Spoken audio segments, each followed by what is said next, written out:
Okay. Hello, everyone.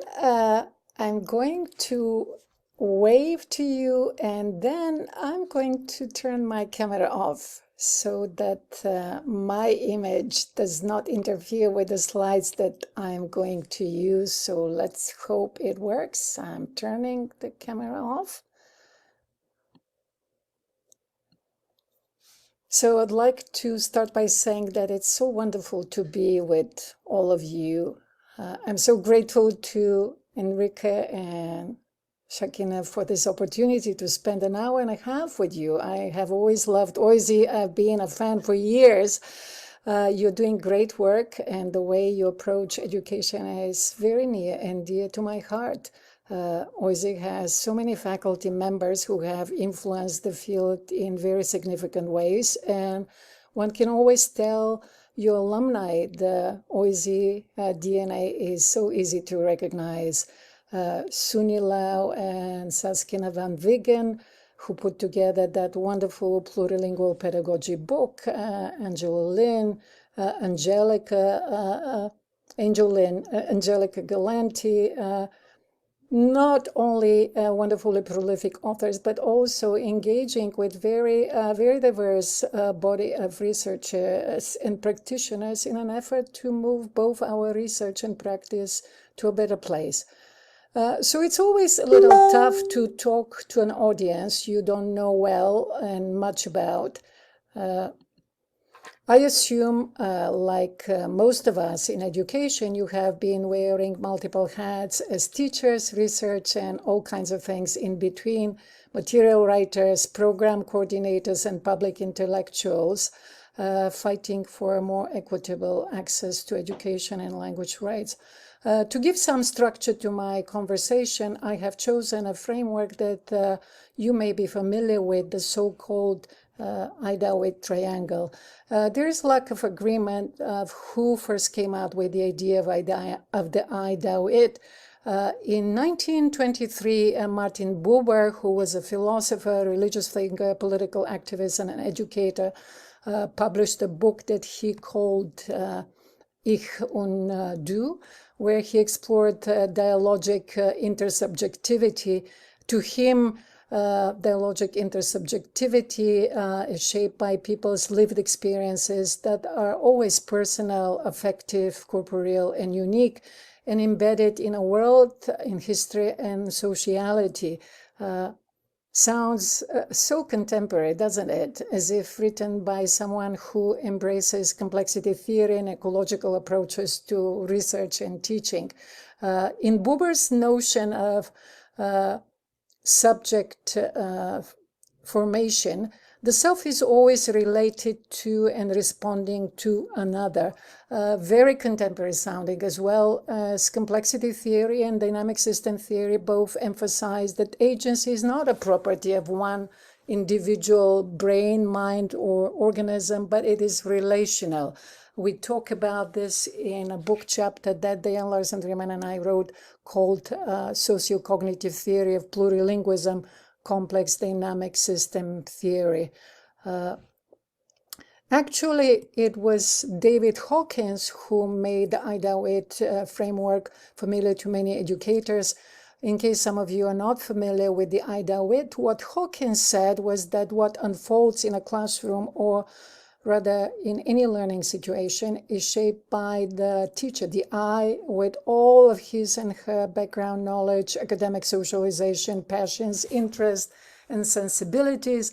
The Tao refers to the learners who also bring a lot to the table, all their lived experiences, prior linguistic and cultural knowledge, their particular interests, needs, and expectations, and it refers to the subject matter.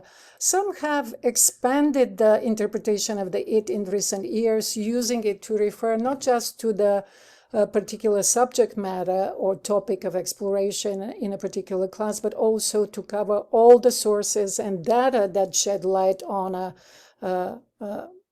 particular exploration, from research articles to corpora to blog postings to interviews, to media text and relevant surveys, primary and secondary sources, etc., etc.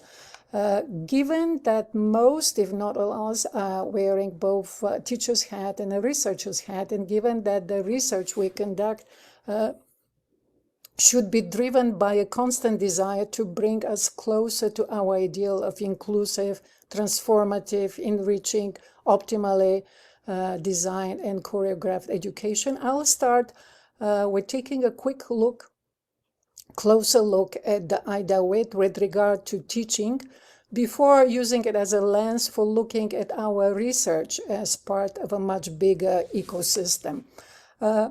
I would like to tell you a few words about my program, the SIT Mateso program. SIT stands for School for International Training. We are one of the few places where we spend time with all our students in the context of their teaching, no matter how far they happen to be, Micronesia, Harbin, China, Niger, or a small town in Pennsylvania. During that week of observation, we, faculty, do not only observe and process what we see in our students' classes, but we engage with the local communities of teachers, conducting professional development workshops and engaging in very enriching conversation with our colleagues. Though focusing more on teaching and teacher training rather than classic research, the MAT faculty at SIT is in effect constantly collecting and processing data. We are one of the few places in academia where there are no grades, but we give a lot of assignments to our students, many of which inquiry-based reflective papers, and we offer massive amounts of feedback on these assignments, always in a very context-sensitive way. So here's what are some of these, what some of these supervisions of ours around the world and in various places in the US, as well as the data generated by our students reveal. These days, there is a lot of creativity and innovative approaches to teaching with exciting, engaging, enriching experiences and exploration that often involve the communities of the learners, at times with great intergenerational participation. At the same time, alas, this is not what we see in many places, both in the United States and overseas. The PPU model is still alive and well, as we haven't made any inroads with task-based language teaching or plurilingual approaches to teaching, or as if the ideas of the likes of people like Lozanov and Suggestopedia, Gattegno's silent waste principle, Stivik's insight, or Prabo's notion of plausibility never made it to many of the practicing, very dedicated, hardworking teachers. What one often sees is this type of dynamic, the textbook and the teacher shaping what is unfolding in the classroom, with the I and the thou, with the I and the it being the key input providers. Small wonder, given that many teacher training programs around the world are still using the PPU framework. As we know, that gives particularly novice teachers some stability and comfort, but we are very well aware of the downside of this model as well. Suffice to mention the so-called inert knowledge problem, as the conditions of learning are not in harmony with the conditions of use. Nowadays, a lot of researchers and practitioners have argued for affording greater agency to the learner and also for engaging more meaningfully and productively with their real and virtual communities. We also talk about valorizing the learners. It has become almost as a buzzword. Hawkins argued for respecting the students with the aim of furtherance. He also passionately advocated for curiosity-based learning. To illustrate what he meant by curiosity-based learning, I would share with you the intro of a former SIT colleague, Carol Rogers, to her article called It's elementary, the central role of subject matter in learning, teaching, and learning to teach. So here is the original. To make things a little easier on your eyes, I have put the first two paragraphs on a separate slide. So here's what Carol wrote. She said, a decade ago, I had the privilege of taking a course at Harvard with Eleanor Duckworth, Understanding Learning and Teaching, otherwise known as T440, that asked me to study, among other things, the habits of the moon. For 3 months, my classmates and I observed the moon, recording our observations and shared them on a weekly basis. At first, I was annoyed with this assignment. As a full-time graduate student, professional, and a mother of 2 young children, time spent gazing at the night sky was time I did not have, and besides, I could not find the darn moon when I did have the time. And then certain things conspired to pique my curiosity. It seemed that, according to my classmates' observations, the crescent moon faced in different directions in the same night. How could that be? And then they also noticed that the moon was higher in September compared to November. Why? These were all distinctions that in my life till T440 I had never made, much less understood. Once made, however, my curiosity aroused. I began to gather data with a vengeance. I started recording observations at midday, midnight, 2 in the morning, trying to solve the puzzle of the moon. Once our curiosity is piqued, we want to know more. That's what Hawkins calls the root of literacy. Apropos, Kathleen Carrico, the researcher who is behind the RNA used for the Pfizer vaccine, shared that she started her research on the mRNA out of basic curiosity, and now her discovery in the gene editing CRISPR seemed to be on the way to revolutionize medicine in so many different ways. I would like to point out that while for Earl Stevick, it is the relationship between the I and the Tao and among and between the Taos that is key. For Hawkins, on the other hand, it is the it that is emphasized, particularly in his later essays. He wrote that without the it, he argued that I and the Tao have no reason to meet. You're perhaps familiar with the famous wildly shared quote by Stevick when he said, success in language learning depends less on material techniques and linguistic analysis and more on what goes on inside it between the people of the classroom. To Hawkins, subject matter is encountered in the world, embodied in phenomena. It's not to be found in a book, neatly organized. The it surrounds us. We are in it. And I would say with language, we are it. He also argued that the learner who lives and learns in this phenomenal world encounters the it in all its complexity. And I think this is absolutely fascinating, intriguing, and engaging. It invites full investment on the part of the learner. We know from complexity theory that complex is not the same as complicated. Besides, Vygotsky's is a good motto to keep in mind. Don't simplify the task, increase the scaffolding. Actually, Vygotsky talked and wrote about mediation and assistance, but his concept of mediation is similar to Brunner's metaphor in a number of ways. Third, according to Hawkins, while all learning represent mysterious stories to be unraveled, these are also comfortably familiar. Think of language and language learning. By inviting a class to explore things in a plurilingual manner, we make familiar things become strange, curious, interesting, and full of mystery that had not been visible before.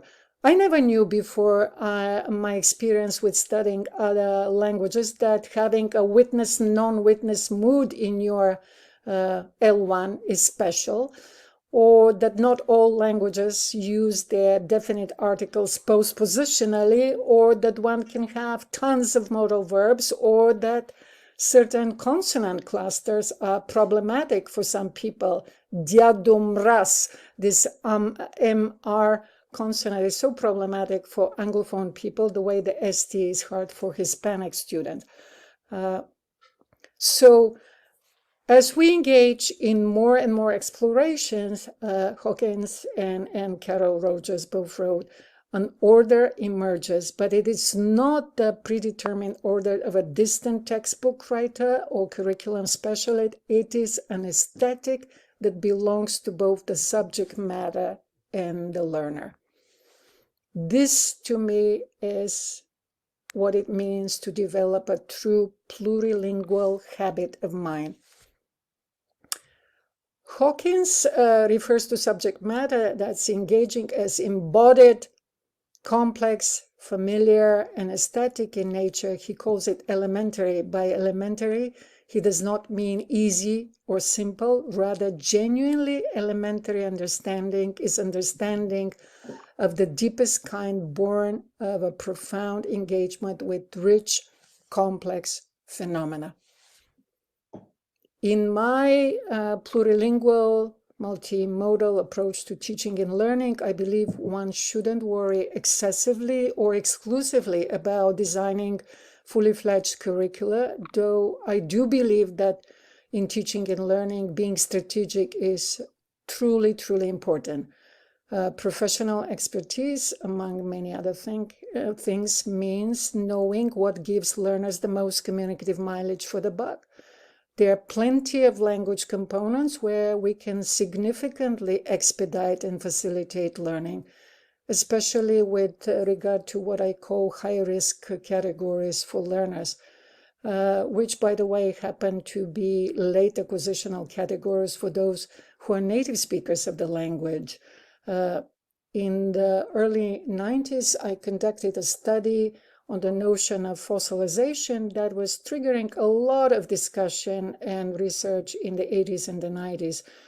I questioned the very notion of permanent cessation of learning and explored the multitude of factors that trigger plateauing or developmental stabilization. Among the high-risk category elements of language that I discovered, not so surprisingly, were things like the English articles, as with them there is no easy for meaning mapping, and a lot depends on the larger context. So they're very problematic. The number one problem for all learners, regardless of their L1. We know that from all the error analysis studies, particularly in the 70s. And they are late acquisitional category for native speakers of English. Gerunds and infinitives are another category, another element of the same category. The dative movement, he gave me, or he baked me a cake, or a cake for me, but we cannot say he mentioned me the address or explained me the rule. Collocations, not surprisingly, are in that category too. So it is very, very important for us to be strategic and put serious thought into preparation and planning. At the same time, I believe it's equally, if not more important, to be consistently creating spaces and opportunities for sharing across languages and culture that incite curiosity and trigger both intellectual and emotional engagement. With the right type of mindset, any aspect of language or languaging can become the object of a truly fascinating plurilingual contrastive exploration. As humans, we love exploring new, unfamiliar things. John Schumann and some of his doctoral students, among others, have done quite a bit of research in this respect. We do well when we are intellectually challenged. You are perhaps familiar with a book that Amanda Kipley wrote called The Smartest Kids in the World and How They Got That Way. The American students who were doing so poorly and wanted to have a more meaningful educational experience were all bored out of their minds. In all her interviews with teachers, parents, students, that was one of the key findings that emerged for academic failure: boredom. And things don't have to be that way. They can be infinitely exciting and intriguing. I'm going to share just a few brief examples of how wearing a plurilingual hat can facilitate some quite exciting language learning. More and more people embrace translanguaging as a stance, or talk about a plurilingual approach to their work. What I often miss in quite a few of the examples shared in presentations and books is a depth of exploration and deep probing into things. So here's one great area for contrastive exploration with our learners tapping into their prior academic socialization. Hedges and boosters. You know how in some languages, among them English, we use a lot of softeners. I guess, I suppose, I think, I believe, perhaps, maybe. Other languages love boosters, definitely, for sure, absolutely. I was made aware of the implications of this difference during a 2-day-long seminar that Janet and Milton Bennett, the interculturalist, did at SIT years ago. Milton was sharing some data, and he made a comment how Eastern Europeans tend to be quite assertive, aggressive, and even intellectually confrontational. As an Eastern European sitting in the audience, you can imagine I was quite hurt by this remark, and this prompted my curiosity to do some research and find out why these impressions in these seasoned researchers and interculturalists and others for that matter. It turned out that we Bulgarians hedge almost 5 times less than the British and the Americans in academic writing. And the same is true for other domains as well. And much of the world is on the Bulgarian side of the continuum, I found out. At first, as first impressions are really, really important, and they do matter, I think it's very important to raise awareness around this huge difference very early on for the learners. Most textbooks focus on modal verbs, but we know it. Modal verbs are quite difficult for learners of English. There are many other modality markers which are much easier, and according to several PhDs, 2 of them out of the Scandinavian countries, these other expressions like I think, I believe, perhaps, are much more frequent anyway.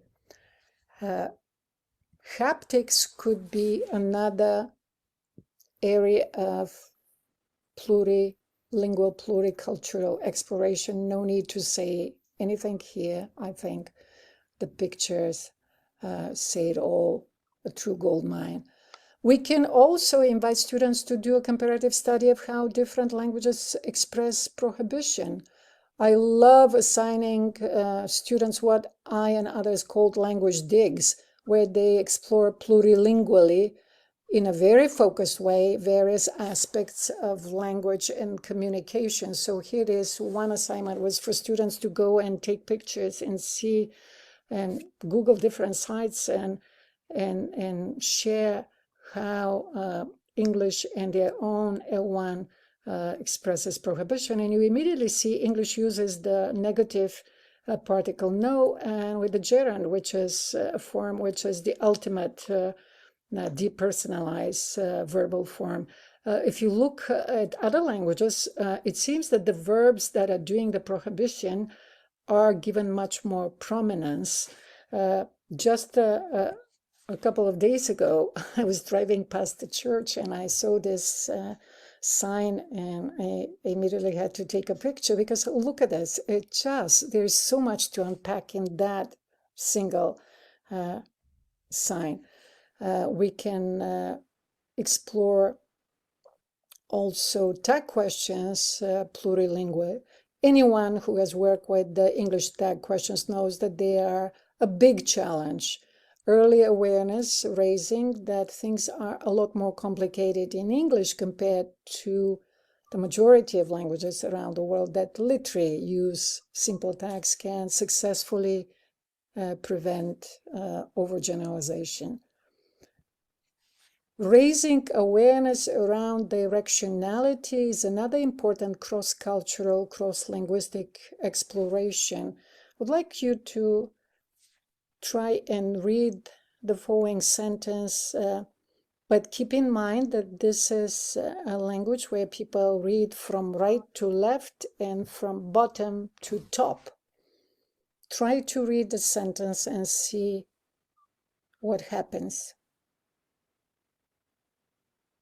I'm sure that your reading was much bumpier and much slower, which is a critically important type of awareness for cultivating empathy for others, which is a key part of the CFR endeavor. By the way, this was a sentence I took from one of Jim Cummins' writings on the Bixen Cup, and I just rewrote it with a different type of directionality.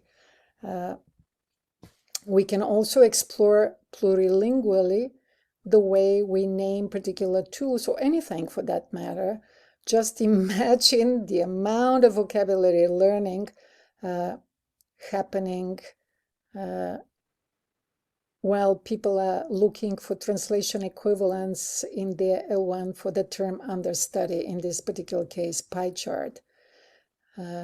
This is one of my favorite camembert, the word the French use for pie chart.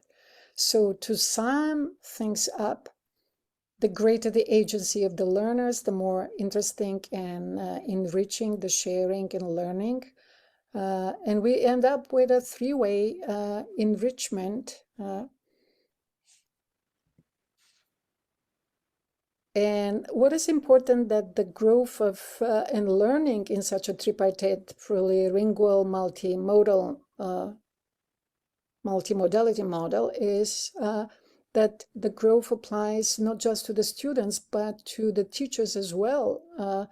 And that's why it's not a coincidence that in the original IDEAL model, Hawkins and Puber, they both use pronouns, not nouns.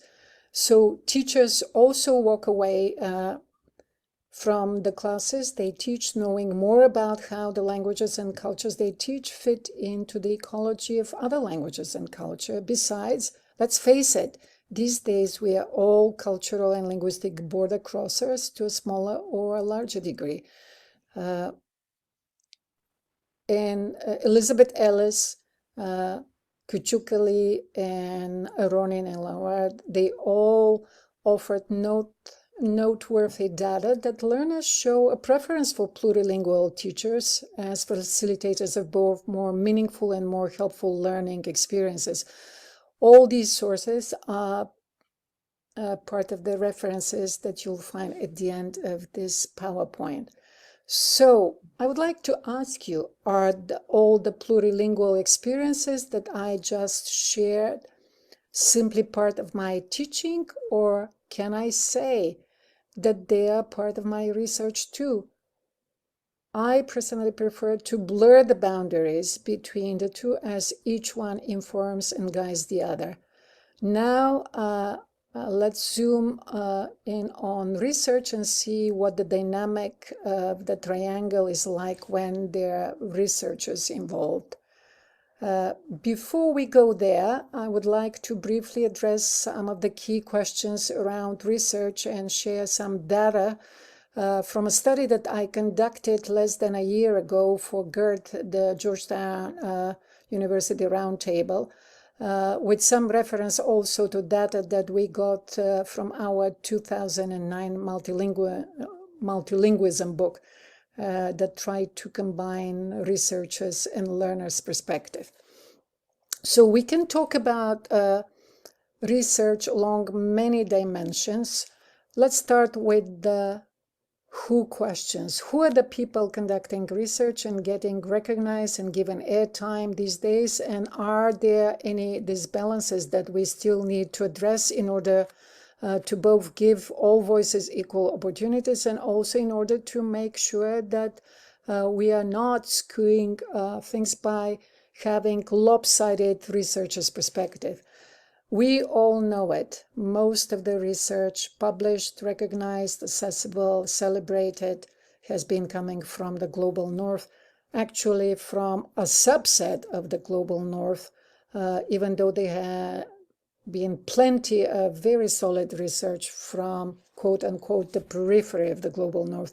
I grew up in Bulgaria, a global north country, according to the official nomenclature, where all scholars, me including, were required to write their dissertations in Bulgaria. And back then, we didn't publish much in, again, quote unquote, in the West for a variety of reasons. And it's poor consolation at times to see the field validating some of our ideas years later. And by validating, I mean seeing our thinking and insights confirmed. The world is still unaware of many important studies conducted in countries around the world. If interested in the Q&A's part, I'll be happy to share some really kind of quite poignant examples. Now things are much better. Young researchers often get their degrees in several different countries, and people published almost exclusively in English, which gives their work visibility, but as pointed out by David Grudel, David Crystal, and many others, this English dominance is quite a consequential loss in itself. In the last few years, decoloniality has been put prominently on our radar screens. There have been a number of important publications and conferences and initiatives like the African Studies Virtual Forum organized by Makoni and his colleagues at Penn State, inviting speakers from around the world. All their recordings of all the sessions are now accessible to the general public. In 2020, the theme of the GERD, the Georgetown Roundtable, was multilingualism, global South and global North perspective. And then the other dimension of the who question is whose perspectives are we hearing when studying language development and pluri and multilingualism, those of researchers, some of whom with limited lived experiences with learning additional languages, or the learners themselves. This is what prompted me to start working on that edited book, where I was later on very fortunate to have Yasona Senos as co-editor and a partner. As a learner of languages myself, I was getting tired of learners being presented as walking deficits, never being able to become indistinguishable from native speakers of the language. If you have had a chance to look at our book, you know that we invited 12 speakers of multiple languages to reflect on their learning experiences and learning trajectories. Then in the last chapter, we compared the data from those narratives with a number of ideas that were quite popular in SLA at the time.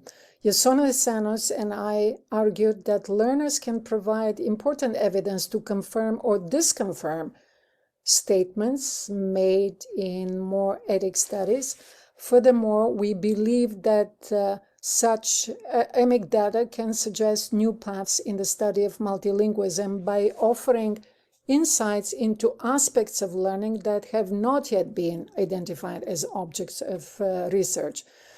Our narrative data confirm many of the complexity dynamic system theory key tenets, such as the holistic, nonlinear nature of language development.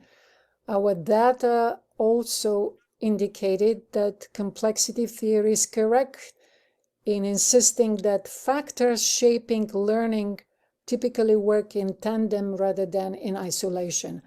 To save time, I have included snippets of some of our key findings that you can take a look when Shakina shares with your seminar my PowerPoint for this talk. So here are some of these snippets.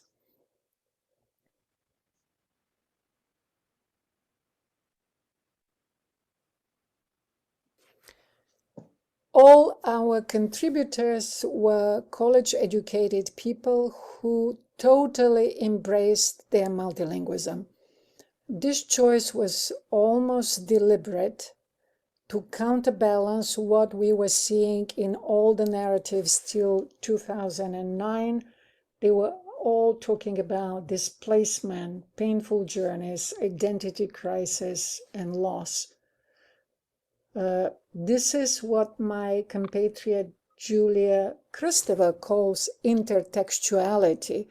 We wanted to break away from this intertextuality and show the enrichment that comes with adding more languages to one's communicative repertoire. Our choice of subject could be seen as a bit problematic in another way that I'll address in a few minutes. So we already talked about the positive shifts with regard to decoloniality and with regard to striking a better balance between emic and etic perspective. Very briefly, three more things. The Douglas Fir Group and others have advocated for a transdisciplinary approach to our research. In addition to the usual feeder disciplines to SLA and applied linguistics, I would like to broaden to broaden the scope of that transdisciplinarity. The research triangle scholars and the Humboldt University grant recipients, where people from widely different disciplines share their research and thus get some very productive, unorthodox ideas. I would like all researchers to have had the lived experience of having learned at least one additional language. And finally, I want to mention the fact that in the study that I conducted for GERT 2020, I was made acutely aware of the role played by the nationality of the researchers. In my part of the world, we have a linguistic and religious minority called Pomaks. It was amazing to see how differently their languages and their experiences were described depending on whether the researchers were from Bulgaria, from Turkey, or Greece. Next, who and what do we research and with what level of granularity? It seems that we continue to be studying the weirdest people in the world, weird being an acronym and a pun that Henrik and his colleagues came up with for Western educated industrial rich. Lourdes Ortega, in a very important article, commented that a simple perusal of the pages of the three flagship journals for SLA language learning, studies in SLA, and second language research showed that the individuals and the context from which SLA researchers extrapolate knowledge about the human capacity for adult language learning are severely restricted. Grassroots multilingualism and the multilingualism of marginalized and minoritized communities rarely make it into the SLA pages. We also seem almost obsessed with international students who only account for about 4.5 million of people, while the minoritized multilingualism of 258 million national migrant around the world is grossly understudied. That's again from Lourdes' article. We can also take a look at how the languages of the world are divided by region. SLA knowledge is almost exclusively based on contexts located in 78 countries that are all defined as high-income places by the World Bank. And on top of that, we almost exclusively focus on highly educated middle-class native speakers. I looked at the index, the language index of the Cambridge Handbook for Bilingualism. I talked to Anik about it, and she was actually, she was curious to see what my little analysis would show. According to Ethnologue, as of March 2021, there are 39 languages spoken around the world, but the language index contains only 183 language total. That is 2.56% of the world languages. In many languages spoken by millions of people are mentioned only once or not at all. Bengali, not a single mention. Indonesian, Marathi, not a single mention. Farsi, Persian mentioned in one study only. And this is a language spoken by 110 million people, 7 million speaking it natively. On the positive side, some languages are quite well represented. So now very briefly into granularity effects based on my study for GERD 2020. I gathered my data from my home country, Bulgaria. Most people, if they know anything about the country, and alas, many don't, will perhaps think of Bulgaria as a monolingual country where people speak a Slavic language, which is quite close and yet quite different from Russian. That's the question I often get asked, is Bulgarian the same as Russian? Even Siri was a little hesitant when I asked her if Bulgaria is more on the mono or multilingual end of the plurilingualism spectrum. It is only when one starts zooming in a variety of contexts, particularly those on those marginalized and other research, that things get a lot more interesting. One gets a very different picture if we just explore the general data on plurilingualism in the country, as for instance found in sources like Ethnologue, Ezra and Yugmur 2012, or in different British Council publications, COP publications, in Eurobarometer 386. So that is very different from when we start zooming on different parts of the country, because things are very different because of the rhizomatic connections with neighbors across the borders, the Greeks, the Turks, the Romanian, the Serbs. If we zoom even further on towns like Sofia or Plovdiv or Sliven, the former were studied as part of the Lucid 2015 project. We'll see elite language schools, but also large Roma population whose linguistic practices are quite different from those of Roma in other parts of Bulgaria, for instance, in Montana and Dobruja, the areas with the greatest Roma concentration in the country. To use a term proposed by Ronin 2016, these are all people with quite different language constellations. Here's what my subjects from the elite language schools had under their belts. 18 people answered my interview questions. You can see the gender distribution and level of education. So here's the number of languages from 11 to 4. Only one person indicated that she has only 4 languages, even though, as clear from my further exchanges with that person, her language repertoire was much richer than she was giving herself credit for. She said that I mean, you could see her French is at the C1 level, and for active performance, C2 for passive. And she said, while Latin and French, I understand quite a bit of Italian, Spanish, and Portuguese, and spending so much time in Belgium and listening to Flemish, I can understand quite a lot of Dutch via English and German. I read Dutch, Spanish, Italian, and Portuguese slowly. She was the one who used capital letters. She said, however, all of the above is highly unprofessional. I can never be forced to say that I understand any of these of the above languages. I don't even say that I know French or Russian. You add a language, you don't claim that you know it or that you have learned it. So here are all the languages of the people from the elite language schools.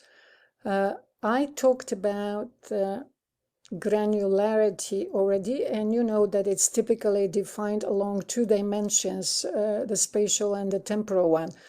I already mentioned the spatial type of granularity. The time dimension is very interesting too. Until perestroika, Russian was a mandatory language in Bulgaria. It was very interesting how my informant reacted differently to that language. All who were members of the Bulgarian Communist Party mentioned Russian in their responses to my interview questions.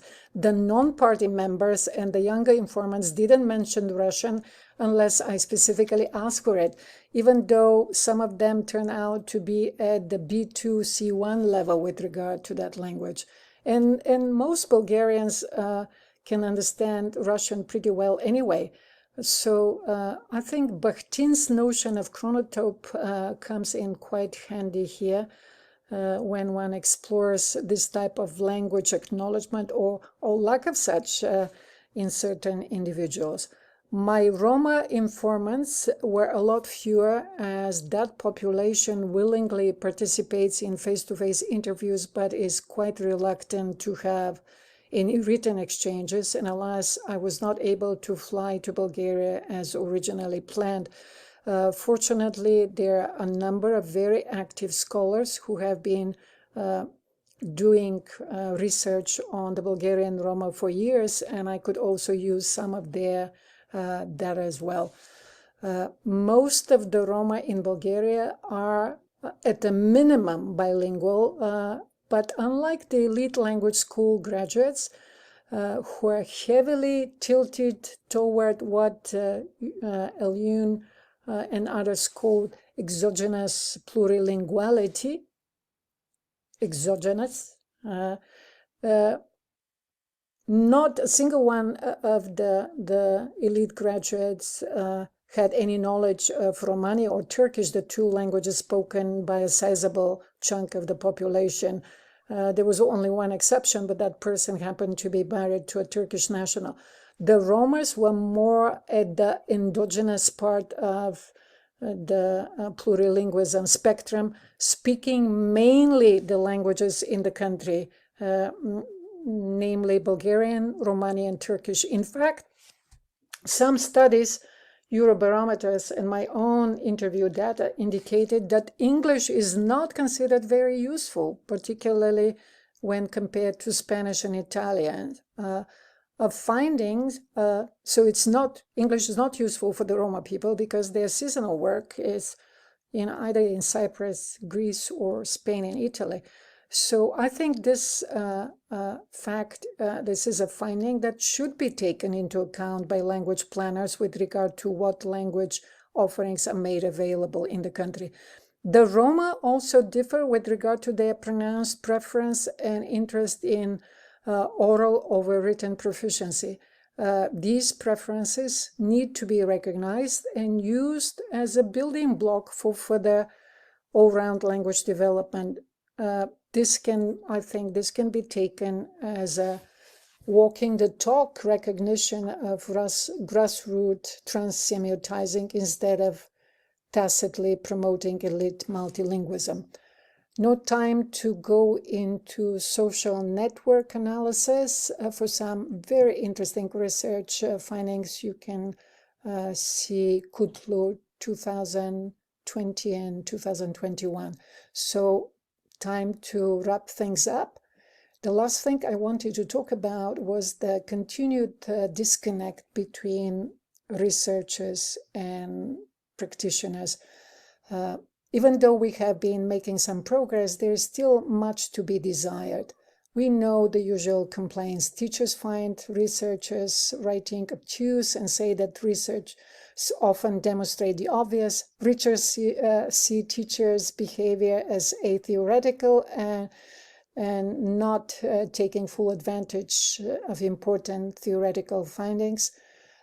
In their 2019 keynote, Nina Spada and Patsy Lightbaum rightly pointed out that such stereotype miss an important reality that teachers and researchers share the goal of making classroom teaching and learning as successful as possible, and what they learn from each other can have positive effects on classroom learning. The challenge is to create the conditions in which these productive interdependent relationships can develop.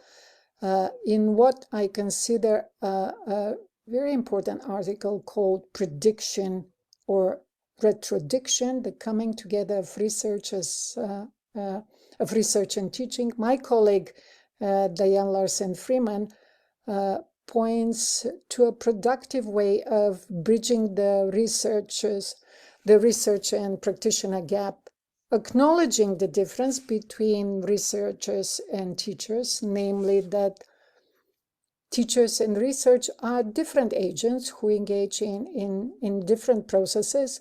And she said that research tend to generalize, while teachers particularize. The teachers and researchers' way of knowing are different, and the social conditions that affect researchers and teachers differ. Diane argued that the teachers' way of knowing are more nuanced. Teachers know that the effect of a particular procedure has on their student varies according to the way of the week. Things work differently on Friday afternoon, or they depend on the week of the year. Things work differently right before or after vacation. The time of the day, 10 o'clock, is different from 6 o'clock in the evening, let alone, how the procedure is practiced and with whom and for what purposes. Teachers do not share, Diane says, research enthusiasm for the value of studying teaching practices apart from the normal context in which they are implemented. Teachers often base their moves in class on retrodiction rather than prediction, and this is where the potential for congruence between research and teaching lies, perhaps stronger than ever before. In traditional classroom-based research, causality has been assumed to exist between teaching and learning. Now we have plenty of evidence that each learner finds different affordances in the very same episodes and activities. As Diane says, these findings do not bode well for an experimental approach to research that assumes causality between teaching and learning. Rather, we need to take teachers' particularistic perspective. It is knowledge that arises from the need to comprehend the complexity of a particular context with sufficient accuracy in order to be able to act efficaciously in it. She outlines actually 4 ways of taking a stand like that: formative experiments, design-based research, action research, exploratory practice. Having read the draft of Activating Linguistic and Cultural Diversity in the Language Classroom, a plurilingual, action-oriented approach, co-edited by Enrique Picardo, Jeff Florence, Eileen Rutherford, and Angelica Galante, I think you are more than familiar with these concepts. Also connected to the research and teachers divide is the question not only of how we construct, but also how we disseminate knowledge. A number of scholars, Simon Borgs, Penny Orr, and so many have shown that much of the research we do never makes it to practicing teachers. Publications and conference registrations are expensive. Teachers find most research difficult to understand and difficult to access, or both, and they're too busy anyway to follow the great volume of publications on a consistent basis. To rectify this situation now, journals like Language Learning and Foreign Language Annals require a summary that will be easy for anyone to understand, people outside academia. The University of Iowa has made what they call public abstract mandatory. Two requirements, one, use simple language, and the other is to offer a clear summary of one's key finding. They also have initiated something they called 3-minute thesis, where students present multimodally the essence of their doctoral dissertations. You know that in agriculture they have people called county agents. These are specially designated individuals who follow the voluminous research and offer farmers good practical advice, what fertilizers to use, in what quantities, and for what purposes, and when. I know that to some it may sound patronizing and even reductionist to have something similar to a county agent in our field, but as a student, I always found the writings of people like John Lyons in the UK and Frederick Neumayer from the University of Washington extremely helpful. They are both brilliant, very erudite synthesizers. Meta-analysis like those conducted by Norris and Ortega in 2000, or Spada and Tomita 2010 are quite helpful too. For an excellent discussion on all these issues, see also Andrew Hoffman and his new book, The Engaged Scholar. It's part of the references at the end. I'll finish by using something that struck me as quite humorous when I first saw it on Facebook, but then I thought that maybe that's something, a message that we should all take seriously in our own work and in life in general. William Rogers said, even if you are on the right track, you can still get run over if you're just sitting there. I talked about the need for a better, more expeditious flow of communications between researchers and practitioners, even though I have to say that I don't like dichotomies, as is clear from the pronouns in the Idaho triangle. We are all at times learners, at times teachers, and at other times researchers. Practitioners offer very valuable insights and raise questions that focus research on things that may have significant impact and or may need much deeper exploration. I started by expressing my admiration for OISE, and I'll end by sharing your mission statement. I'm sure people don't go often to their mission statement, but I like it that you are committed to enhancing the social, economic, political, cultural well-being of individuals and communities locally, nationally, and globally through leadership in teaching, research, and advocacy. To me, all three are equally important. No time to talk about advocacy, but I'm a deep believer that we need to serve as public intellectual, engaging all the stakeholders and society at large with the way we conceptualize, practice, and evaluate education. I particularly like the wording at the end where you say, discover and mobilize knowledge. Will Rogers, not to be mistaken with Mr. Rogers, was right. Being on the right track is not enough. We need action, we need engagement.